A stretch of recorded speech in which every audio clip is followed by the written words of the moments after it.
Hello and welcome to Health Live at Seniors Today. We are delighted to have here with us yet again Dr. Sujeet Rajan. Dr. Sujeet Rajan, for those of you who haven't met him earlier, he is a consultant respiratory physician at the Bombay Hospital Institute of Medical Sciences and the Bhatia Hospital, both in Mumbai. He's a leading respiratory physician. He graduated from the Grant Medical College in Mumbai in 1989 and postgraduated in respiratory medicine from the Seth GS Medical College and KEM Hospital. He also holds a diploma in environmental, tuberculosis and respiratory diseases from the CPS, which is the College of Physicians and Surgeons in Mumbai. Following his post-graduation, Dr. Rajan has been actively involved in research and clinical practice at the Bombay Hospital and Bhatia Hospital. His areas of interest include interstitial lung fibrosis, airway disease, sleep disorders, and end-stage lung disease. The research he has done has focused around these areas, especially asthma, COPD, and diffuse lung disease. He runs an ILD clinic with online MDD discussions. Dr. Rajan is also a postgraduate teacher at the Bombay Hospital. He was also the European Respiratory Society's national representative from India from 2015 to 2018. He's also the Indian editorial advisor for the American Journal of Respiratory and Clinical and Critical Medicine and has over 38 publications to his credit. Welcome yet again, Dr. Rajan. How have you been? Very well, Pradyuman, very well. Looking forward to our interaction this afternoon. Thank you very much. While the topic for today is winter cough and wheezes, first off, Dr. Rajan, how, we had met you last in August this year. And those were early days still about about the COVID scare and the awareness levels. What do you think is the scene right now? Because you are, in a sense, on the front line in the various hospitals and your own clinic. So, Pradyuman, things are much better in South Mumbai, where I practice. Clearly, we are seeing less cases. We have shut down we had shut down 2 wards last month. And now in December, we are down to just 1 floor of COVID patients in both the hospitals that I work at. So cases have come down. We are seeing much less panic than earlier. We are managing a lot more patients at home than we were managing in April and May. And that's a big relief to many of our elderly patients who thought that if they had crossed the age of 60, they had to come into hospital. So that has significantly changed. And I think we are definitely, some sense is coming. A large amount of common sense is coming into practice. I think there was so much panic early on that there were more acts of commission, as I always mention, than acts of omission. There were just too many things being done to patients, most of them without much evidence. And I guess you do that when you panic, both patient and doctor. So now we are seeing more, I would say, responsive rather than a reactive strategy to management. Having said that, I think we're still seeing too many CT scans being done, much more than I would be comfortable with, and too much steroid being used, much more than I would be comfortable with as well, based on the evidence we have on steroids and the use of scans. But I'd be happy to elaborate on that if you'd like to know about it. My question is that, obviously the CT scans and the steroids, etc., are being availed of because of some medical advice. So, perhaps is it also a problem with awareness levels amongst in the medical fraternity as well? Yes, possibly. I think, we need to understand that about 90 to 95% of COVID patients are going to have some abnormality on the scan. I mean, if you did a CT scan for every viral infection, you are likely to see some shadows in the lung. You understand? So today, because the CT has some score 2, 3, 4, 5, 15, I think doctors and patients sometimes tend to get anxious seeing these scores. And I don't blame either the patient or the doctor, but there has been so much panic around that the threshold to order a scan is much lower. Most of our patients we are managing without scans, barring the really sick patients who drop oxygen later on in the hospital when we want to rule out clots in the lung, Pradyuman, and we want to rule out lung fibrosis developing. So that's where you really need the scans, but or for other complications in the lung. But otherwise, you don't need scans. And I'm seeing patients having 2 scans, 3 scans, and it's almost, and that's a fair amount of radiation once you keep doing scans. So I would encourage people to ask their doctor whether they really need a scan instead of undergoing that without need. And the You second, mentioned about radiation. Sorry, you mentioned about radiation.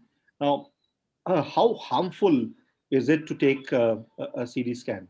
yeah, so it's not, one CT scan, a plain CT scan, as the equivalent of radiation of about probably 20 X-rays. It's not very high, but having said that, scanning time has reduced. So if you speak to any radiologist, they will tell you that the radiation exposure is not extremely high. But once you do 2 scans, 3 scans, and if you do it in younger people, obviously the risk of, carcinogenicity and radiation exposure is much higher. And if you do contrast scans, if you scan the rest of the body, so the cumulative exposure of a patient to radiation starts increasing. So, one scan I don't think has a big issue, but people tend to see a score of say 15 or 16 on one scan, and then they'll do another scan a week later and see a score of 18 and start panicking, even though the patient is getting better. So that is ridiculous, and that should be discouraged.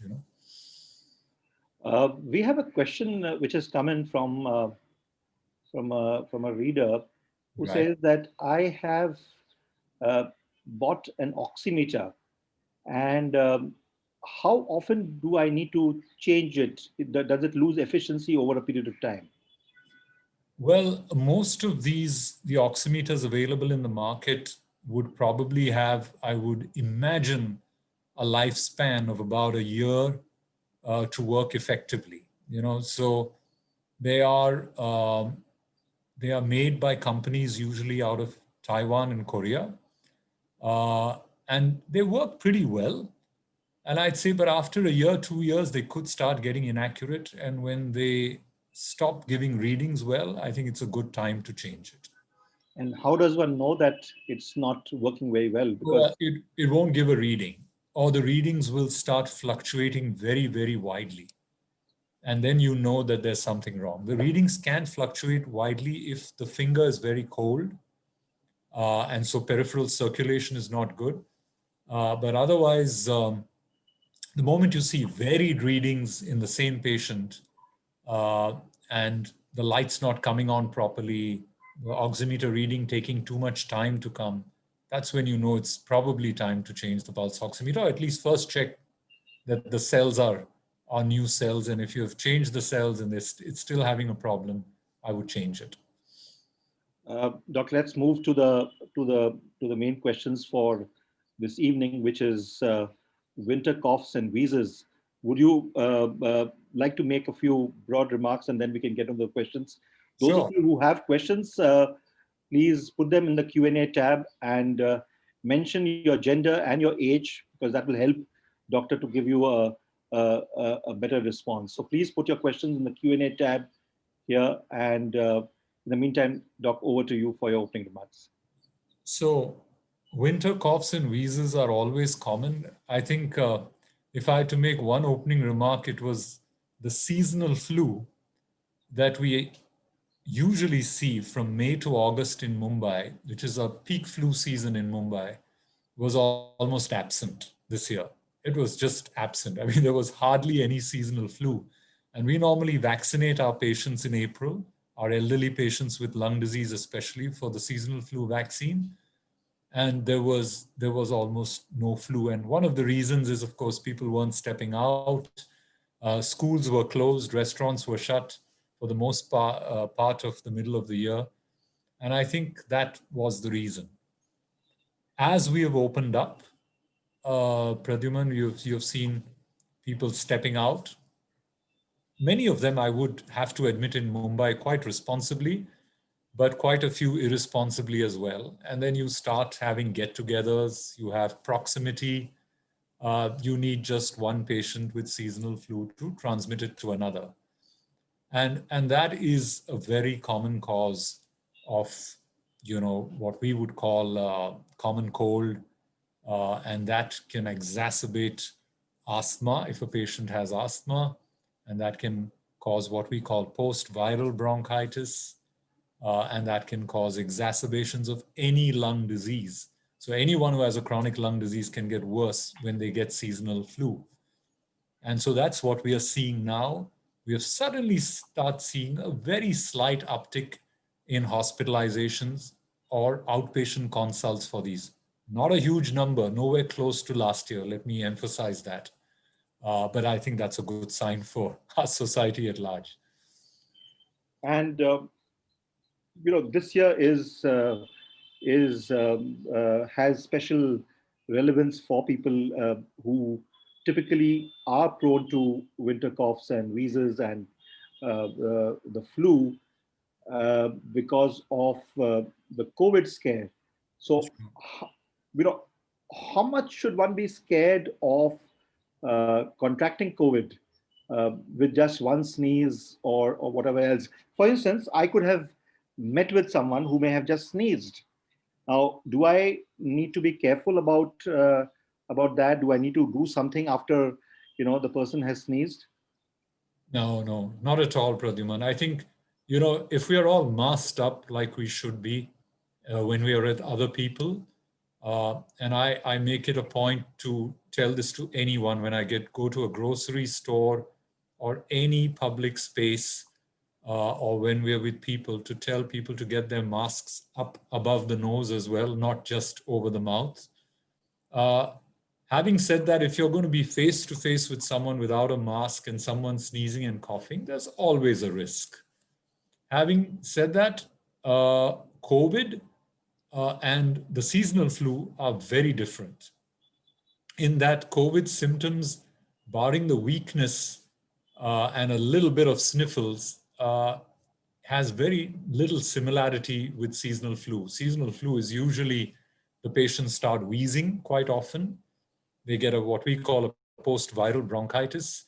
The seasonal flu patients have a lot of running nose, blocked nose, and headache. Blockage especially, which patients with COVID don't have. In fact, they have loss of smell and taste without a badly blocked nose. So there are clear differences here. And in terms of fear of getting COVID, the moment you start, letting your guard down, which I think some people are doing across the country, you're going to see spikes in cases. So I think the message should be no one should let their guard down, whether they've had COVID before or not, or whether they've been vaccinated. I think that message should go across once we start vaccination in India. We have a few questions that have come in from Dinesh Taliwal, who says, "Sir, my nose is always blocked in the winter season. Sometimes I can breathe in, but not out. My family doctor has given all types of allergic medicine, but of no use. This is from 3 years, mostly from September to March."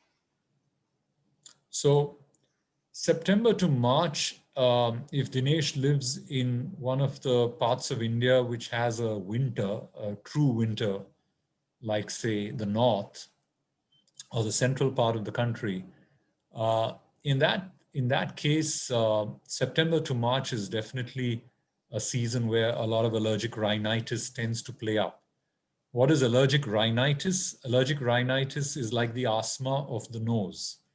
So you get swelling in the nasal passage, you get the nasal passage dripping, and you get blockage. All the things that you would get with asthma in the lung, which we call allergic bronchitis. That's another term people like to use. And so some people like to call it allergic bronchitis.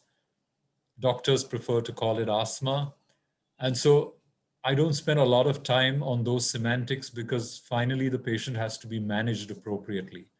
So in your case, Dinesh, if this looks like allergic rhinitis, For mild allergic rhinitis, once in a while blockages, you just need an antihistamine tablet. You could speak to your doctor about it. Levocetrazine or cetrazine, fexofenadine. But for a persistent allergic rhinitis that persists from September to March and troubles you a lot, nasal steroid is the treatment of choice. It's quite safe to take, but take it in the lowest required dose, 2 squirts in each nostril at night to start off with, and as you get better, 1 squirt in each nostril. So there are at least 3 or 4 nasal steroids in the market, which you can talk to your doctor about. Do you want me to mention some brand names, Pradyuman, or is that? Go ahead. Yeah, please go ahead. Yeah, so Furamist, Flowmist, Metaspray are just 3 examples of nasal steroid brands. Nasal steroids are the most effective treatment for persistent allergic colds or rhinitis. Remember one thing, of course, that when would you treat it with a nasal steroid? When that cold troubles your work, it troubles your sleep. For a child, it troubles their play and schoolwork, and or is in general a troublesome cold, not a cold that just doesn't trouble you much, is here and there. That I would not treat so aggressively, but something that bothers sleep, work, schooling, exercise, and sleep. Of course, I mentioned that. That should be treated. And sometimes it bothers you just for a week or 2 weeks, so you just give it for a couple of weeks. Sometimes it bothers you most of the year, and such patients need to take a nasal steroid spray every night, and we try and get them down to alternate nights as they get better. Doctor, we have a question from an anonymous attendee who says that for all these years we've been told that take steam inhalation for cold. Last week at the Health Life seminar, as well as various other doctors have now been saying that taking inhalation could be harmful. What is the truth of the matter? Sure. No, I think steam does help a lot of people. So rhinitis, if I can explain, is the nose. And the sinuses drain into the nose. Okay, so our sinuses are in our skull and they make the weight of our skull lighter. If you get rhinitis and blockage, then what happens is the sinuses start filling up with fluid and you feel heavy in the head, especially when you bend your head forwards. So that condition is called allergic rhinosinusitis. Again, responds very well to nasal steroid, but if the sinus is infected, you need an antibiotic. So I'll come back to the question on steam. What steam does is it actually liquefies those secretions and makes it easier for them to come out. So patients with allergic rhinosinusitis can benefit a lot with steam, or just what we call hot fomentation. That means put a towel in hot water over your cheekbones, high up here, just below your eyelid, and on your forehead. That's where the 3 sinuses are. So just a hot towel there, that's called hot fomentation, helps as much as steam. Is steam harmful? And that was the question. Yes, it can be harmful. 2 reasons. Number 1, steam is water, as you know. And so water is not isotonic with our body fluids. What is isotonic? The same pH is saline. So sometimes when you take steam, especially an asthma patient or bronchitic patients can get irritation of the airways and they cough more. So not every patient with bronchitis actually feels better. So be careful about it. And the second thing is steam can be very hot and it can burn your face. As we have seen during COVID, people have suffered burns of their face with hot steam. So one has to be a little careful with the heat. And the third thing, just to add for COVID, is that please don't take a steam inhalation in a room with multiple people in it, because that's, again, the aerosol and the vapors of steam, and you cough, someone else in the room is going to get COVID if you by chance have COVID without symptoms. So we have been encouraging patients at home to steam in a room with the door shut and the windows open ideally. Thank you. We have a question from Maitri Asha. who asks, if we take Symbicort pump for a long time, does it have an adverse effect as it contains steroids? Right. So Maithili, Symbicort is formoterol with budesonide. It's a very effective drug combination for asthma or allergic bronchitis. I keep saying asthma, allergic bronchitis because some of my patients get so scared with the word asthma that they want to run out of the room, and I tell them, okay, you call it allergic bronchitis, I'll call it asthma. And can we agree to that? And then they're okay. But having said that, Symbicort's the combination, which is available by multiple companies. So you have Symbicort, Foracort, Formonide, you have 3 or 4 companies that make that at least, is quite safe to use if you need it. And I always mention this to patients. If you need it, you have to take it. If I need a pair of glasses, I need to wear it. I mean, it is not habit forming. However, what is habit forming is when you take something which you don't need regularly, like a sleeping tablet, alcohol, cigarettes. So you need to judge that, and that's sometimes not difficult, and I can understand where Methili is coming from. Sometimes you have a normal lung function test, and yet your doctor has told you to take a steroid inhaler regularly. And so there, he may be concerned that you are a very poor perceiver of your symptoms, and so let her just take the drug regularly because I don't want her to get a bad attack. But increasingly, we are using this drug combination, formoterol and budesonide, on a need-based basis. So if you have very mild bronchitis, normal lung function, what I tell the patient is take it only if required. Keep a peak flow meter. That's very important. It's a simple instrument that you can keep. In fact, all our asthma patients get a peak flow meter to take home. So if Maithili has a peak flow meter, she just needs to keep checking it twice a day. And even if our patients stop using the steroid inhaler, we tell them don't stop checking your peak flow because you'll know that you're close to your best reading and you don't need it. And then, of course, if you want to objectively be sure that your asthma is under control, then you should repeat a lung function at least once a year, even if you've stopped the Symbicort. So Symbicort can be used need-based, but if you've been recommended it regularly by a doctor, keep asking him about reducing the dose to even once a day or the lowest possible dose that keeps your asthma under control. Thanks. We have 2 questions which are Otrivin linked. Devendra Ganguly says, I use Otrivin regularly at night. So his question is that okay? And he says, I'm 59 and I use a CPAP machine. I spray Otrivin in my nose every night. Is that okay? So that's a detailed question. So, Otrivin is definitely not a drug you should use regularly.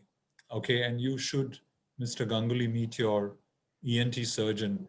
I think no good ENT surgeon will tell you to take Otrivin every night. Otrivin for the nose, if I can give an example, is like Astelin for the lung, for the airways. Astelin or salbutamol or Ventolin is a dilator drug for the airway. And the more often you take it, the more your disease is out of control. So now the new guidelines suggest that even if you get symptoms of asthma, you should not take Astelin, Ventolin, you should take Astelin with a steroid. That's the new recommendation. So we have an inhaler in India which contains Astelin with steroid. It's called Aerocort.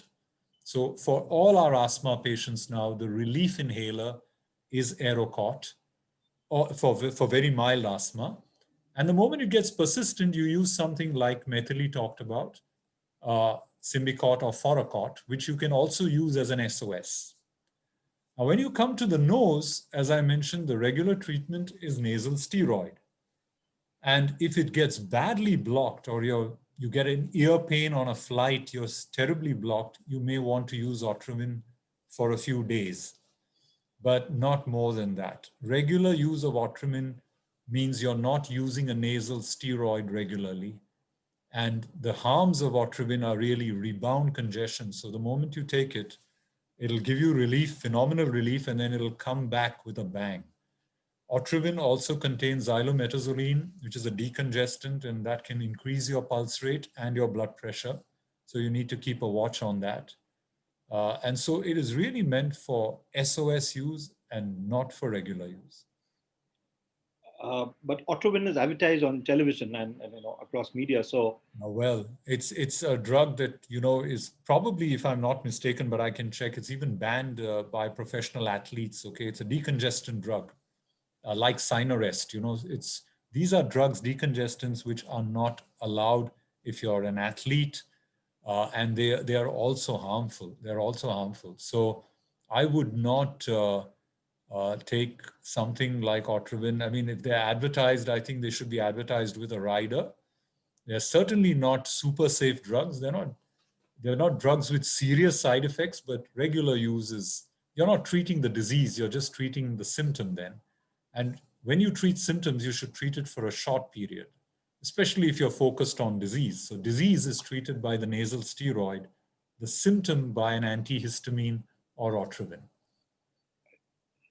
the next question is from Robin Kalita. Robin Kalita, in fact, was one of the winners at our Seniors Have Talent contest that we do weekly. So it's a question from him, and I think he is from Guwahati. His question is, sir, I have a clogged nose graduating to a runny nose, which often gives me a sore throat, signaling the advent of cough and maybe fever. Apart from medicines, can you suggest any other panacea? This happens to me every winter, he adds. Sure. It's probably what he has, Pradyuman, is allergic rhinitis with a postnasal drip. Allergic rhinitis, a cold which goes backwards, the discharge goes backwards, irritates the throat, and you get a cough. One of the commonest causes of a chronic cough is allergic rhinitis with a postnasal drip. If it happens every winter with a little fever, I think there's nothing you can do except avoid what is probably the cause of that allergic rhinitis. Now, if it's the environment, obviously you can't change your environment, and the weather, these are things not under our control. He doesn't want to take medication. So I'm just thinking of how you can reduce exposure to environmental irritants and allergens. Dust is ubiquitous, hard to escape dust. Go to a higher altitude, above 1,500 meters, the dust mite doesn't survive. But we can't tell all our population to go to an altitude above 1,500 meters. High altitude, there is no dust mite. So many patients feel better. Beyond that, I would say try and reduce thick curtains and carpets at home. These gather dust like anything. Also keep books, like you can see behind me, in a closed shelf, unlike Pradyuman's books, which are open, because books gather dust. And I'm sure Pradyuman is dusting his books every day, but it's not easy and practical to do that. And so books gather dust, carpets gather dust, thick curtains gather dust. If you do have all these, and soft toys, if you have children, grandchildren at home, they also gather dust. So wet mopping, sometimes doing wet mopping in your room before you sleep could also help you. If you're living in a humid environment, then a dehumidifier may help, but there's questionable evidence on that. But those are all the non-pharmacological interventions, and sometimes things like stress and environment are just beyond our control. And so we do have to put the patient on a nasal steroid through that season. Since you mentioned about air purifier, we have a question from Colonel Dugal, who asks, is the air purifier useful? And I might add another question which somebody else has sent, is that in which kind of an environment is air purifier useful? Do you need that in a city like Mumbai? So a lot of patients ask me this question. The air purifiers that you normally get in the market, which cost somewhere between, I think, 7,000 and 15,000 rupees. I'm not sure the exact price, but I think they're not of much use in a city like Mumbai, where you have a reasonable level of environmental pollution throughout the year. And so an air purifier, you can't sit in a box the whole day at home, what I mean. However, for patients who are vulnerable, with severe COPD, lung fibrosis, a lot of whom we see and who are spending most of their time at home and really feel uncomfortable when the air quality index dips. I think it could be useful, but these air purifiers don't filter viruses, bacteria as much as we would like it. So honestly, the very expensive air purifiers, which cost in the regions of 1 lakh upwards, they filter viruses, bacteria very well, Pradyuman. They're good. And where they should be is actually in my clinic room, okay? I would probably be wise to invest in one in the room, because that would filter out viruses, bacteria that patients could probably bring into the room. But you know, the investment for a hospital, and I sit out of a hospital, to actually place those in every doctor's room is too high. So, but those are very good air purifiers, and they filter out quite a bit and can reduce the risk of infection for very, very vulnerable patients at home. We have a question from Rajpal Singh, who says, I'm 81 years old. After every meal, I cough out little with transparent phlegm. This is not related to any season and has been happening for the last 5 odd years. I had undergone left lung lobotomy about 50 years back. What could be the reasons for this cough after meals? I'm absolutely fine. There's no cough during the day or night. Okay, lovely question. So he's undergone a left lower lobectomy, which is part of his lung is removed for whatever reason. Having said that, he's getting a lot of cough. Now, I'll try and be more generalistic in the response here, Pradyuman, because the question is what could be the cause of his cough, and without seeing him, honestly, it's hard to say. Having said that, let me go to the general part first and then come to his case. Anyone who's coughing chronically for more than 8 weeks, there are 3 things that one would look at before referring to a specialist like me. One is a postnasal drip. That's the commonest cause of a chronic cough, one of the most common. 30% of coughs would be just a postnasal drip. The second most common cause of a chronic cough is bronchitis or wheezing, and that's asthma. And the third, which is the remaining 30%, is acid reflux after meals. So just having a late dinner or a full meal, being overweight, not exercising, spicy food can get that acid up to your throat and you cough. So these are the 3 things that a general practitioner or a patient should be thinking of when they go with a chronic dry cough or a cough with a little mucus to a doctor. So that once that is out of the way, then only you start thinking of doing any special tests like x-rays, lung function and all that. So a good GP will not ask for too many investigations and they'll be able to pinpoint that. Beyond that, in a patient like Colonel who's asked this question about the lobectomy, so there's now a lung which may or may not be a normal lung. So if he's had a lobectomy, there may have been some scars in the other part of the lung, what we call bronchiectasis, which is a dilated, damaged airway. And if that's the case, then what he needs is just physiotherapy, positioning to drain out those secretions, because that damaged airway is not a normal airway. So airways have what you call cilia. And cilia are thin little hair-like things which bring our mucus up to the throat and we swallow it, right? And if we have a normal airway, then about half a glass to almost a glass of mucus is brought up to our throat every day and we just swallow it without realizing it.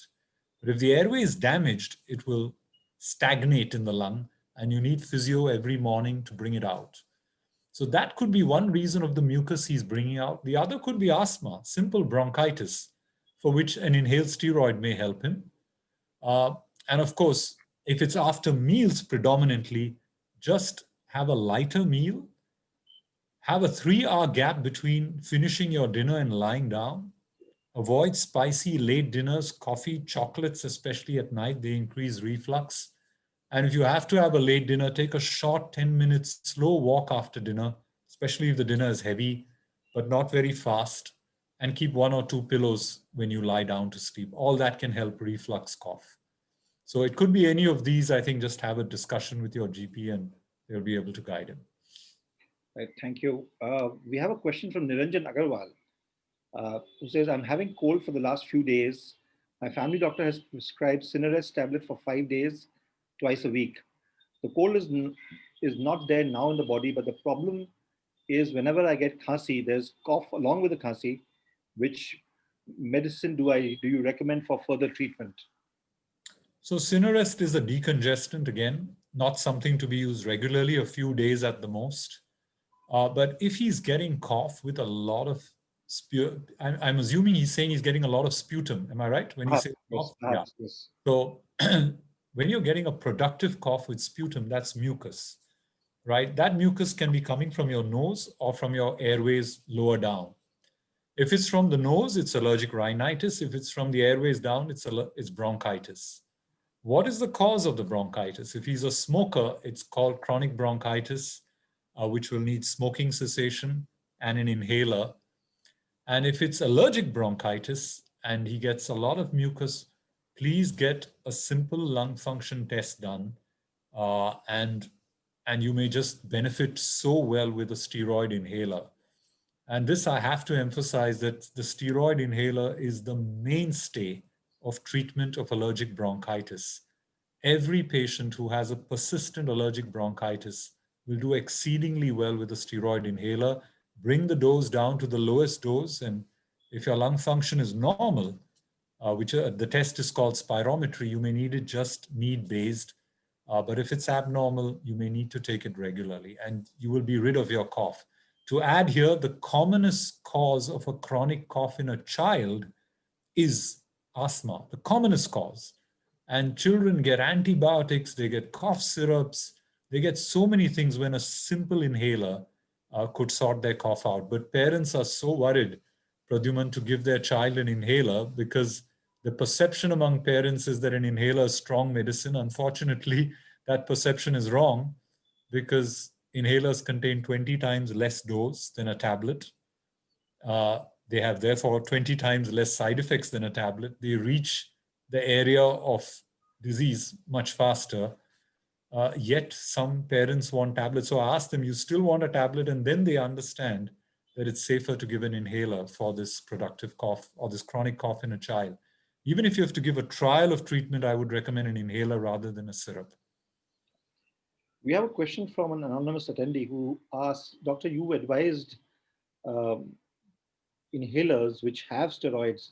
Now, aren't steroids harmful when had in the long term? Sure. So that's, again, a great question, which many patients ask me. Pradyuman, steroids, what I'm talking about are topical steroids. Inhaled steroids are microgram doses compared to milligram doses of tablet steroids. A huge difference. Of course, when patients ask me this question about steroids and side effects, I say, of course, steroids have side effects. And I take out 4 sheets of paper on steroids, tablets, and their side effects so that the patient knows the side effects of steroid tablets.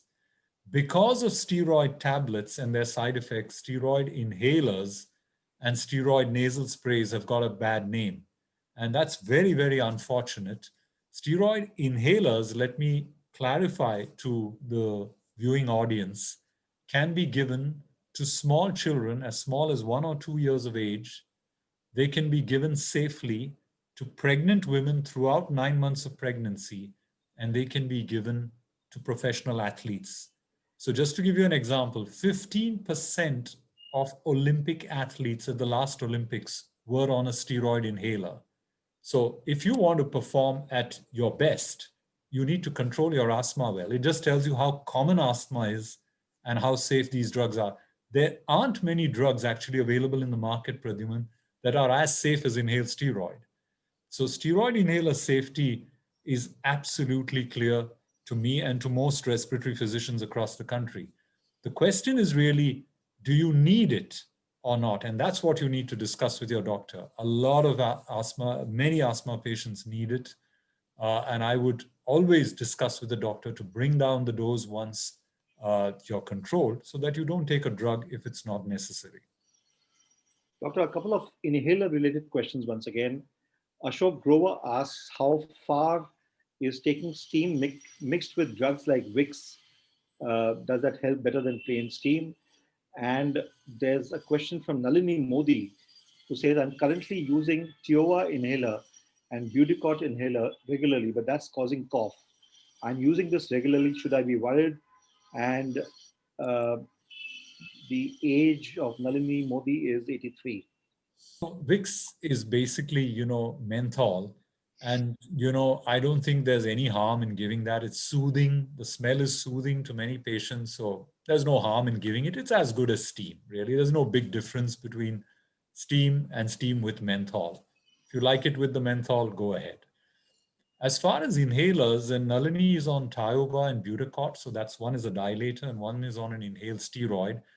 Both these drugs are pretty safe to take. Tioga is a drug that you would be just careful if you have narrow angle glaucoma, but otherwise it's a very safe drug to take for chronic airway disease. Do they cause cough? Well, if they cause cough, then it is usually an additive in the inhaler that could be irritant to the patient's throat. And that's why the patient coughs immediately after using the inhaler. But if that keeps happening, you may want to discuss it, and one could decide whether to take the patient off a particular inhaler that is causing the cough. But more often than not, inhalers don't cause cough, and they actually relieve the cough. If the patient is still coughing and the patient needs that inhaled drug, then the correct thing to do would be to look for another cause of the cough, either an oral tablet that the patient is taking, or an acidogenic meal, reflux as a separate cause of cough.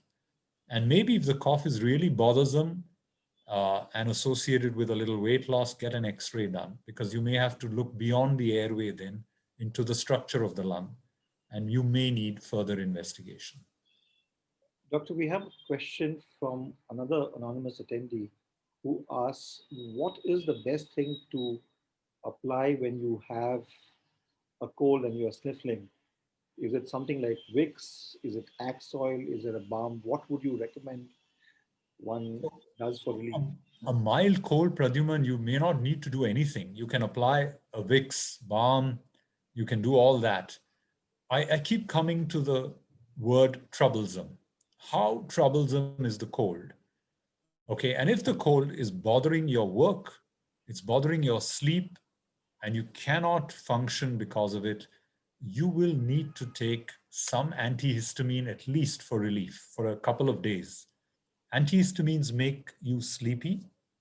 When you use them regularly, they can cause weight gain, and they can cause, in elderly people, and this is seniors today, urinary tract symptoms. So dribbling of urine, difficulty in passing urine. So you have to be careful with these drugs when they're given regularly. Weight gain in children. And so obviously you don't want to give these drugs regularly. And that's why when it's regular, we prefer nasal corticosteroid. That's the preferred drug for regular use. Yeah. There is a question from Sushil Kumar who says, I'm 73 years old. I tend to choke very frequently, such as even while drinking water. Is this a cause for worry? So Sushil is 73 years old. It's not uncommon to see elderly patients. He's old, but not very old. Very old, we would call 85 plus. Okay, so at 73, and as one grows older, the swallowing reflex becomes a little weaker.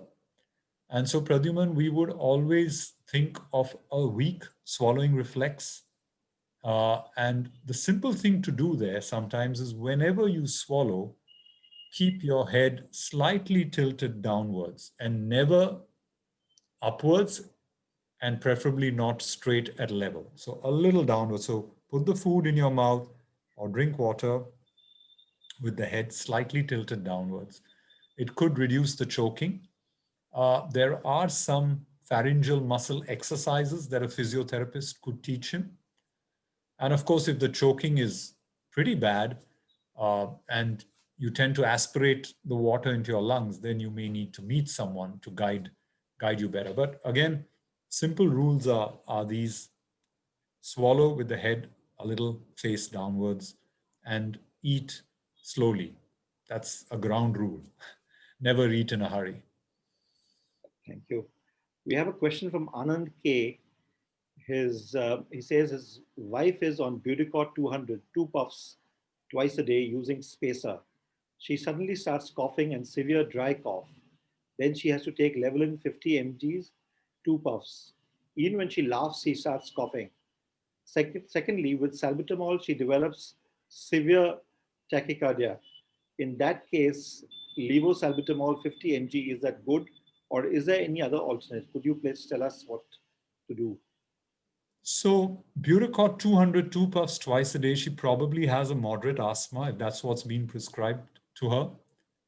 Now she's getting intermittent attacks, which she's taking Levolin, which is levosalbutamol.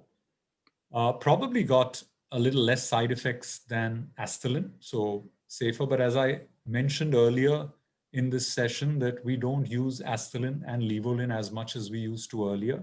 So I would recommend she moves to Aerocort, which is levosalbutamol with a little bit of steroid for relief of symptoms. Having said that, she also mentioned that she gets high pulse rates. And so you'll need to check how often the pulse rate is going high with the Aerocort. And if it is going high, then you may need to consider an alternative drug called ipratropium or Ipravent, if it is still available in the market, which has a slightly less propensity to push the pulse rate up.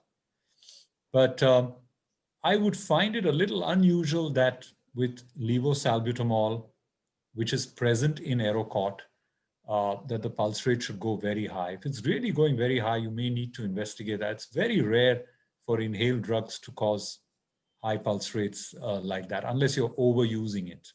So Buricort to continue. And of course, if the cough still remains and you're on a steroid inhaler regularly, you may want to relook at the cause of that cough. I'm assuming this is a moderate asthma, but there are sometimes other causes of the cough that you want to investigate, maybe a chest x-ray, maybe a conversation with the doctor who prescribed you the Buricort. Doctor, we are at 5:45, 48, and we still have 10 unanswered questions, and there have been some mails. So, I'm happy to go on if you have the time. Thank you. We have a question from Nisar Ukabhoy, who says, I've been taking Foracort 200 for the past 15 years. Initial years after about two puffs twice a day, which has been gradually reduced to SOS basis, mostly one puff at night, when I feel chest heavy in breathing but not asthmatic. Is it safe to continue Foracort? I think it's absolutely safe to continue Foracort for the entire lifetime. It's arguably one of the best drugs we have for asthma today. And I think that we'll have for the next 5 to 10 years. I can't see anything better coming up in the near future. The important thing is that if she's down to just one puff at night, just be sure her lung function is normal. Keep the Foracort with her wherever she travels. Monitor her peak flow. Get a peak flow meter if you don't have one, and keep monitoring it so that in the future, if she chooses to stop the Foracort, she should never stop checking her peak flow reading. And finally, if she's traveling out of the city or abroad, she should keep steroid tablets with her for an emergency, which is prednisolone or visolone, because you never know when even the mildest patient of asthma can potentially get a severe attack of asthma. And if you want to avoid a hospitalization or visit to a hospital casualty when you're traveling, the prednisolone will take care of that. So what the right thing to do is, if your regular dose is Foracort just at night, is probably to take a few extra doses, up to 6 to 7 extra doses in a day if you get symptoms. And if they're still bad, take the steroid tablet course, which most doctors should be prescribing as an emergency action plan for the asthma patient. Doctor, there's a question from an anonymous attendee who says, Dr. Rajan, I used to have severe asthma when I was in school. I would keep taking a medicine called Theomac until I was around 25. And after that, I have not needed to take any medicine, nor do I have any complaint of asthma. Is there anything that I should be careful about so that it doesn't recur? Nothing really. COMAC is anyway a drug that we hardly use nowadays. Okay, theophylline is off the guidelines, in fact. I still use derifylline for very severe asthmatics sometimes, but very rarely nowadays. It's no longer in the guidelines. Its safety index is also not great. As far as you're concerned, if you're well, the only thing I would tell you to do is get a lung function test done to confirm you're well. I mean, we see patients with hypertension with a blood pressure instrument at home. We see diabetics with a glucometer at home. But we will see multiple asthma patients without a peak flow meter at home. Such a simple instrument to monitor and a lung function test. So I think we see even non-diabetic patients keeping a glucometer at home. So I think the least we can do if you have asthma is to just monitor it with a peak flow meter and get a lung function test done once in a few years to be sure your airways are wide open and they're clear. Precautions to be taken: avoid smoking, avoid exposure to passive smoke, avoid significant exposures to environmental pollution wherever you can. I think these are, and avoid drugs that can trigger asthma, that like the beta blocker group of drugs. I think these would be the main things. And prevention of asthma, there are no other real methods to prevent it. Relocating to a higher altitude if you have it, as I mentioned. And for women who have asthma or parents who have asthma or don't want it to go to the offspring, I would say encourage breastfeeding for as long as possible. That reduces the risk in the offspring. Avoid smoking during pregnancy. And avoid cesarean section if you can. There's now recent studies showing that cesarean section increases the risk of asthma in the offspring as compared to a normal delivery. Doctor, while smoking and passive smoking can still be avoided, but the environment cannot be. So clearly there are issues like that, and one must, try to be careful because you can't really run away from the environment. You can't, Pradyuman. And that's why I think that I see a lot of press now on cleaner air to breathe. I think that's wonderful to read about. But I think a lot of it boils down to individual responsibility. And hopefully, stopping car engines at signals. I think that was a great move in the Delhi metropolis. And I think just being more responsible about environmental pollution, each one of us, I think will go a long way. We have quite a few questions. I'll just ask a few. One is from Shankar Chavan, who says, I'm 81 years old. Normally, I don't suffer from cold. Recently, early in the morning before getting up from sleep, I experienced partial congestion in the nose. Moreover, my mouth got dried up whenever I sleep on the back. Kindly advise. I think this is probably just allergic or vasomotor rhinitis related to positional change sometimes. I think that what was his main concern was the cold when he lies on his back. So I wouldn't worry too much. If it's a problem falling asleep or going to sleep because of that, think of a nasal steroid, especially if you're sneezing. But having said that, it could be also a blockage due to a deviated nasal septum. So remember, it's very important to differentiate between the bone in the middle of our nose, if that is deviated and that is causing blockage, or an allergy. So one of the best ways to know is by giving a nasal steroid before you do any surgery for that bone, which is called a septoplasty. Because the moment you take nasal steroid, you're much better, then you know that doing any surgery is not going to treat any allergy. It will just be an anatomical correction. So before patients undergo a surgery called septoplasty for a septum, we always tell them to take nasal steroid and see if they feel better with that alone. We have a question from B.S. Nagashetty. He says, I had COVID-19 during September 20th to October 3. Post-COVID, I had lung infections. Doctor recommended Prefertab 267 daily 4 tablets. Now I'm all right. Kindly advise how many days should I take this tablet? That's an anti-fibrotic drug. And honestly, the evidence in this space, Pradyuman, is not very high. So I would need to understand that patient much better. What has panicked a lot of patients has been this lung fibrosis after COVID. And I have to reassure the whole audience here that post-COVID lung fibrosis is not as common as we thought it would be. We call it a post-COVID interstitial lung disease, and that's the area I actually am much more interested in and spend a lot of time. The good news is that this post-COVID interstitial lung disease is improving in most patients. At 3 months, at 6 months, we are seeing their lung functions improve, their CT scans get better. You can take an antifibrotic, but it's not evidence-based. We have been giving it to some of our patients, but please check your lung function and your scans and talk to your doctor about it. We are now maintaining our registry of patients with post-COVID interstitial lung disease, but we don't like to call it a fibrosis because it reverses, Pradyuman. And a progressive interstitial fibrosis usually gets worse and is a permanent scar in the lung.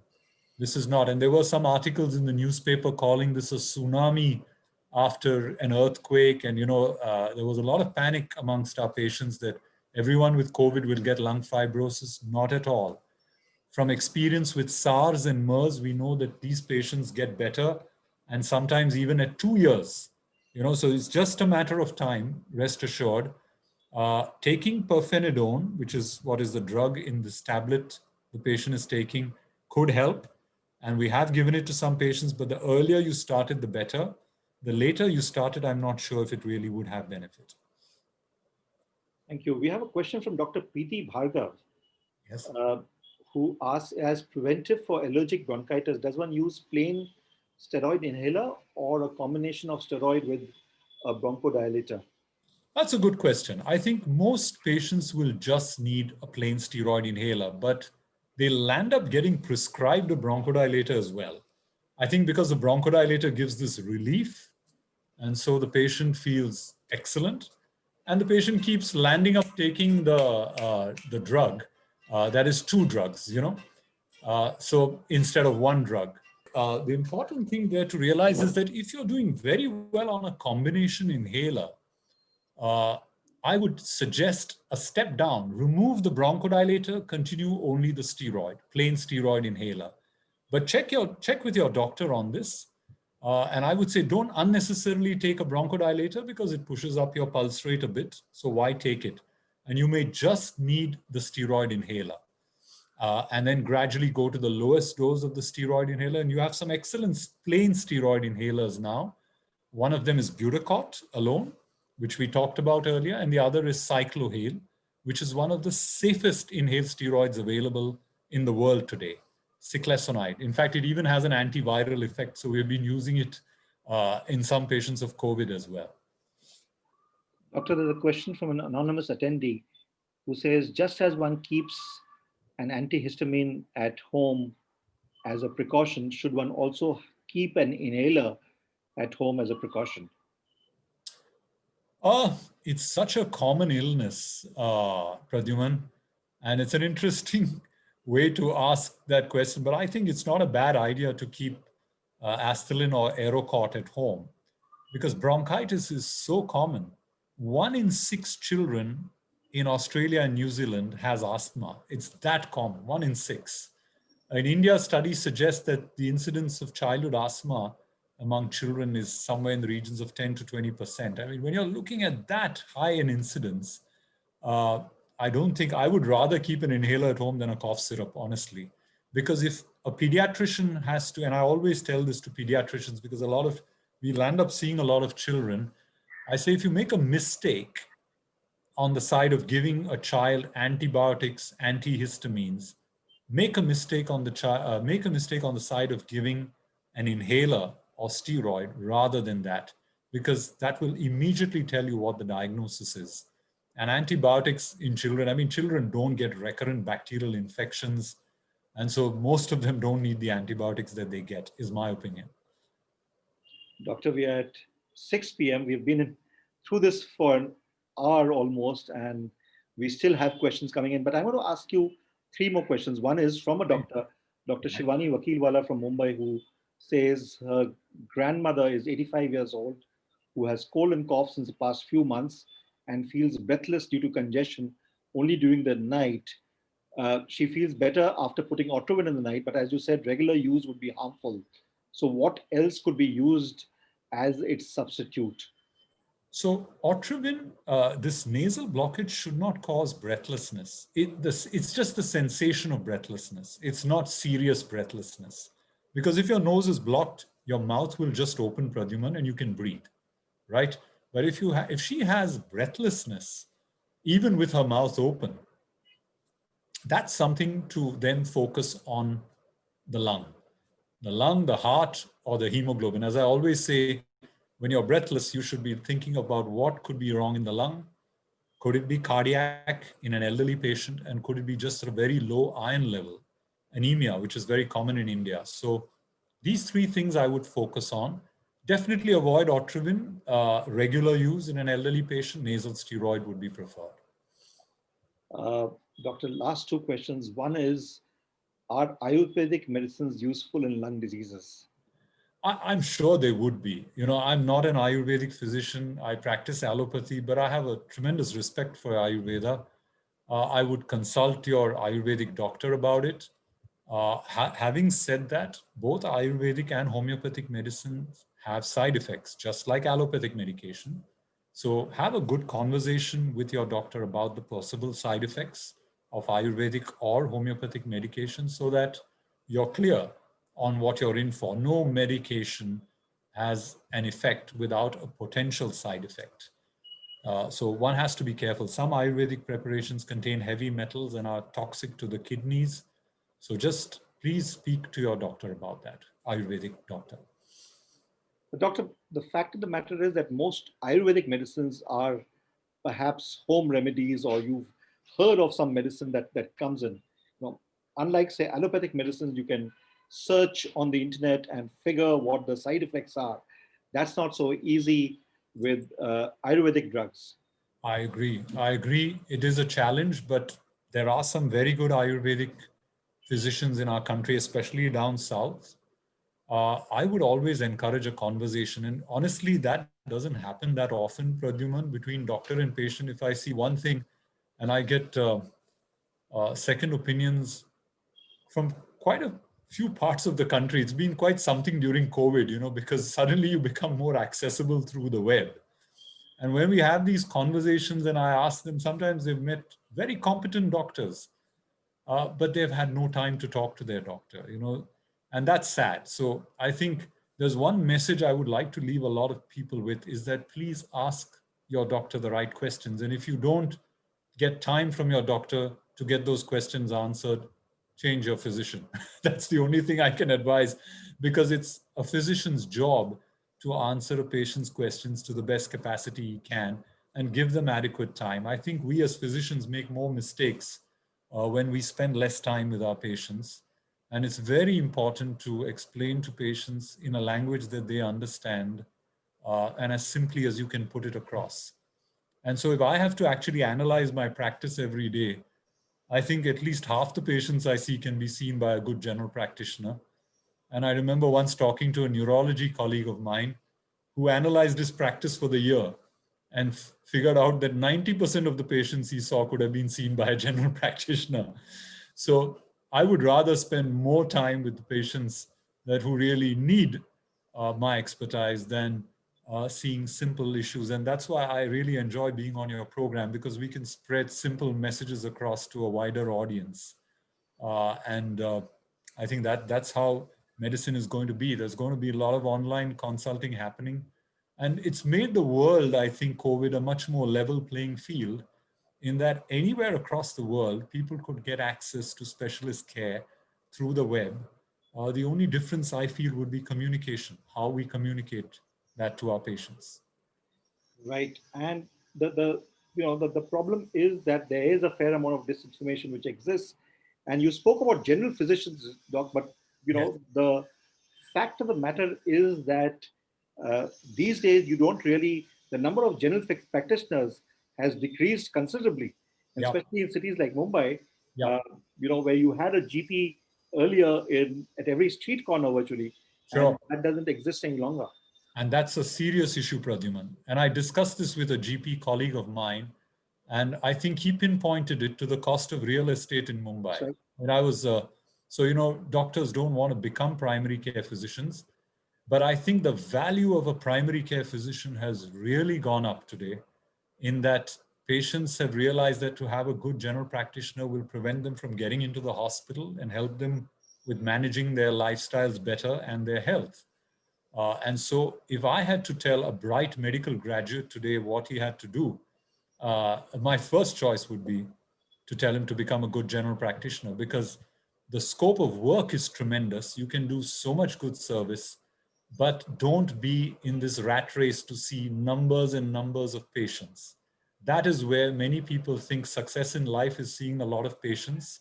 Hospitals have lost the plot. They think that a full hospital is a good hospital. And I keep telling my hospital management that a good hospital is not a full hospital. A good hospital is a hospital where all the patients leave the hospital satisfied with the care.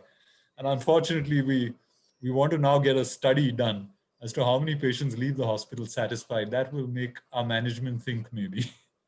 It's like this, the success of a health webinar like this is the number of people who come in, but that's also an indicator of the problems that exist. So we don't know whether we should be happy or sad about the number of people.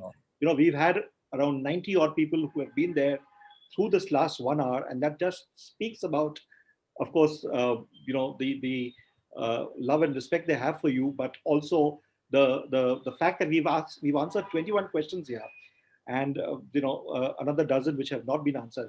I'm going to ask you two more questions. One is, there's a question again from Robin Kalita, who says, does yoga or breathing exercise help, and can this be a substitute for medications? Tremendous help. Yoga, Robin, can actually, if you have very mild asthma, get you off the medication. It improves your mental and physical health. And remember, asthma and COPD are diseases where air is trapped in the lung. It's not getting out. So pranayama, or slow breathing out, empties your lung better. So that improves your capacity to take in more air. So yoga is brilliant. If you have severe asthma, it helps you reduce your medication significantly. And if you have mild asthma, it can help you get off the medication completely. Doctor, I had said one more question, but there is another one which is important, which I'm asking. There is a question from Rajendra Bhatia, who says, is it safe to wear a mask when jogging because you're breathing in the same air that you're breathing out? And perhaps that could also be extended to taking your morning or evening walk. So a simple surgical mask is okay. But if you're an elderly patient, I wouldn't advise you to wear a mask while jogging, for sure. Okay, I think any strenuous exercise, avoid a mask. Simple walks, fast walks, no problem at all. Simple surgical mask, not a double layered, triple layered cloth mask, and definitely not an N95 mask when you're exercising. That is not, forget about air in and out. It can create serious problems in oxygenation for elderly patients. So simple surgical mask, no problem at all. And one should change the surgical mask every day or after every day. Every day. Surgical mask is a disposable mask every day. N95 you can change, you can use it after 4 days again, keep it to dry in sunlight or in a paper packet, and mark the date on which you last used it. So I use my N95 mask, one N95 mask for a month. I don't like to waste the mask. So I change it every 4 days. I use the same mask again.